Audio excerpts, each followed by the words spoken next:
Kapoy kaayo ang kinabuhi ron sa kadaghanang mga tao, labi na gyud sa mga nasod nga naa ang kagubot, naa ang krisis, naa ang problema sama dinhi sa atong nasod.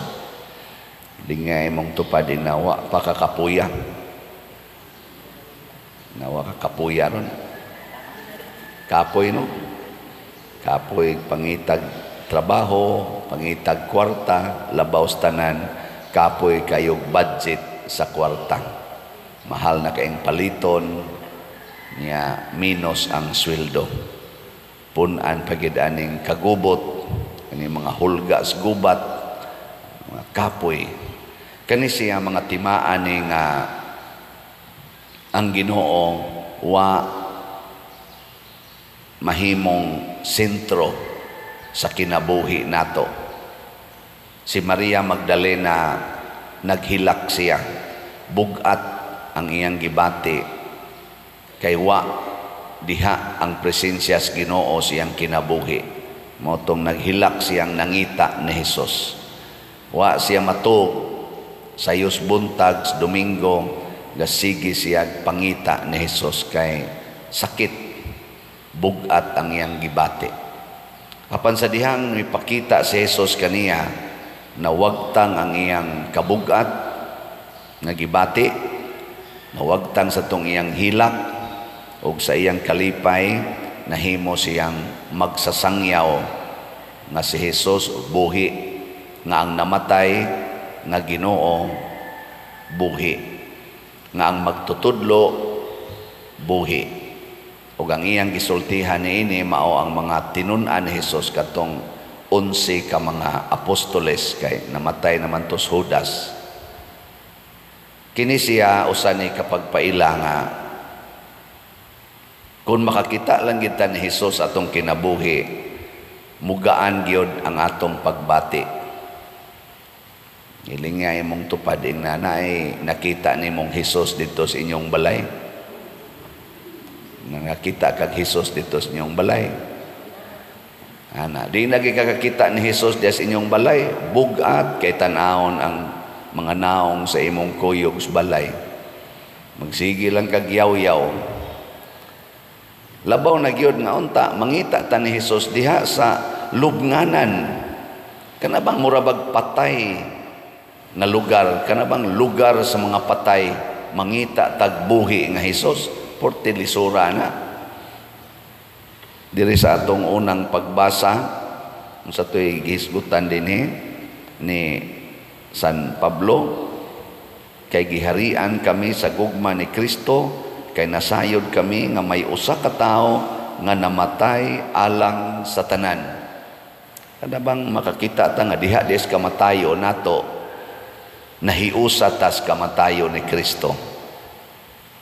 Daghang kay nato mahadlok mamatay, gani ang nakapabugat sa tong kinabuhi karon kana gyung mahadlok tang mamatay. Kanindot unta og maliwat ta nilang San Pablo og sa mga apostoles nga ang kamatayon di ay dinhis kalibutan, mao dinay atong pagkahiusa sa kamatayon ni Kristo, ug tungod ni ana mahiusa sadta sa iyang pagkabanhaw. Sige, laing lingi sa imong tupad ing na mga matay na ta. Ing na mga matay na ta. Pasabot, excited na unta tang mamatay kay mahiusa ta ni Kristo. Tanawa sila San Pablo. Mga niingon si San Pablo karon, busa sukad karon, dili na kami maghukom kang bisan kinsa pinaagi sa tawhanong sukdanan. Kay katagon magsigitag hinukmanay, maubitan nang gagubat na lang ta kay siging hukom sad-an ka, ako mo'y di sad-an, patiyod ti ka, ako'y dili angay mamatay. Di na tawhanon ra kay na nga sukdanan. Ay mga asawa na sa ibana, magpatambag na ako, pader, ako bilang kaning pailag kaso ning akong bana o bigami kay tuan naman ni magpuyo siyang kabit. Nako niya unsa may sunod, igpail ni mo kaso unsa may sunod, imo siyang pabayron, mubayad ka na nga construction worker man na. Ana, nangabit lang. Ikaw diha iya kang gi asawa-asawa niya to asad ni tukhang saglain niya unsa man makabayad ka nag imong ikiha. Di ka bayad imo na sang ikiha kay wa mo bayad. Sangko ra mo kinusmurais naong niya unsa may maayong buhaton. Unsay maayong buhaton? Pangitaa ang Ginoo diha ni anang maong sitwasyon. Unang pangutana aron makakita ta Ginoo, unsa man ang sala nga angay nakong likayan. Kay kanang sala mao man na ang presensya sa yawa. Mao bitang naguba ng inyong relasyon kay naay yawa, naay sala. Unsa mang salaa ang angay nimong likayan. Pangutana sa Ginoo, pangutana sa Espiritu Santo. Ayaw paghukom sa tawhanong sukdanan, emosyon, rason, inhustisya ni. Ayaw ana, ing naunsa mang sala aron nga niya aning maong sitwasyon. Nya tingali pahinumduman ka ingnon ka tingalis Ginoo, di ba wa pa mamoy kasal, puyo-puyo raman mo. Di ba? Di ba civilly married raman mo? O pa mamoy kasal. Nya unsa may imong ipaglalaban? Unsa may imong angay i-fight kanang sala o ang pagbiya sa sala? Gitubag kung kamo na sitwasyon puyo-puyo mo ang imong kapuyo nangita na saglain, unsa man ipaglalaban nimo? Ha? Depende na nimo. Ang una gyud hunonga ang sala. Unsa may unang sala nga nagpuyo-puyo mo? Di biya. Biyain ang inyong pagkapuyo-puyo. Ayaw pangigi sa imong bana nga nagpuyo-puyo na saglain nya tawgon imong kabit, dili pa man to kabit, puyo-puyo ra man gyapon to, pareha gyapon to nimo.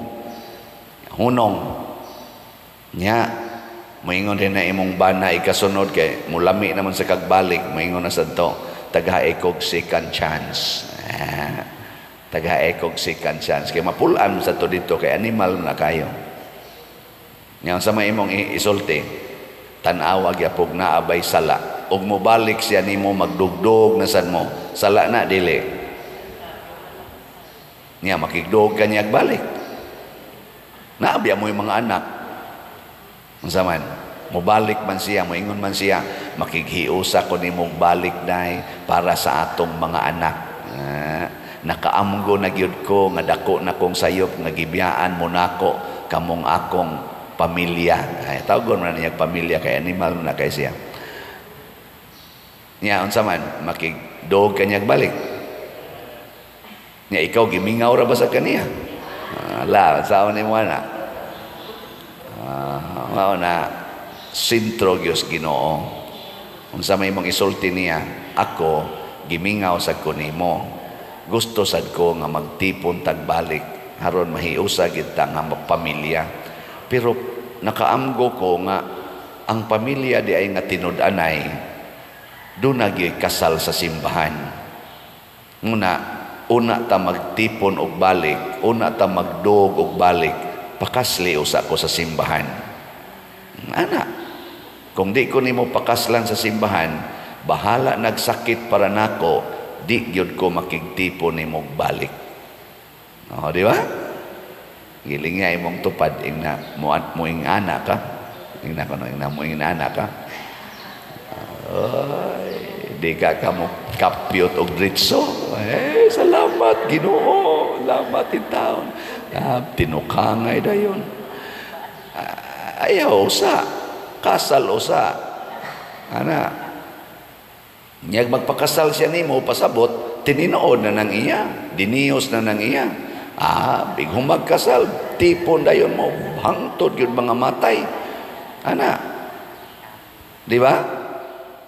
Simple ra. So niya pa kinasal man mi, niya nangabit man siya, unsa may akong buhaton? Duha ra imong opsyon, ana. Unsa man? Pwede kang gitawag natog heroic option. Unsa man ang heroic option? Pasayloa lang ng imong bana o kanang imong asawa nga nangabit o pagpabilin nga buutan nga asawa or buutan nga bana diha sa imong pamilya. Ayaw paghimog mga sala, sama anang mo ingon sa ka, mubaw sa kunimo. Di aman say nag-text nako, tubayan sa dinako aron makalipay sa dinako. Ayaw tubay-tubay. Pabilin kang buutan nga bana or buutan nga asawa ngadtos nangabit nimong kapika sa kinabuhi. Mao nay gitawag og heroic option. Kay naa man kay dapat ipaglalaban ang inyong kaminyoon. Doon naman kay dapat protektahan ang kalimpyo sa inyong panagtiayon. Nya iya mang gihugaw-hugawan, at least wa pa makumpleto ang kahugaw kay naa pa man ka nga limpyo. Ana. Nya second option, hala, ayaw na siyag dawata, tan-aw nimo murag do na gyud rason nga pwede mo mag-annulment hala ngadto sa simbahan. File ditog declaration of nullity sa inyong kasal aron mawa na nay bisa ang inyong kasal. Nya mo file sa kadto sa korte o annulment, awa na, limpyo na, gasto lang. Pero na kay kagasto aron malimpyo, ikalimpyo, magpuyo na ka nga wa kay tulubagon sa imong bana. Pwede na sad ka magminyo og lain kung gusto ka. Nya wa na siya sala. Di ba? Naagi pamaagi ang simbahan kana in relation sa pagpangita og Ginoo ni anang gitawag natog bati kay nga sitwasyon, murag patay nga sitwasyon. Dili divorce ang atong ikinahanglan. Kay ang divorce man god mangita ra gid na siya og bikil. Unya divorce dayon ngita na sa glain. Kana bang murabag dinali-dali ba? Dili bitaw binasi sa pagpamalandong sa mata o sa kaning kaalam nga Diyos nun. Muna dinis ato, naghunahuna biya kong ihunong na laning baligya og slat. Na kumura magwa gyud kay mahalin ako lang kaning hunongon. Ngita mangita Ginoo.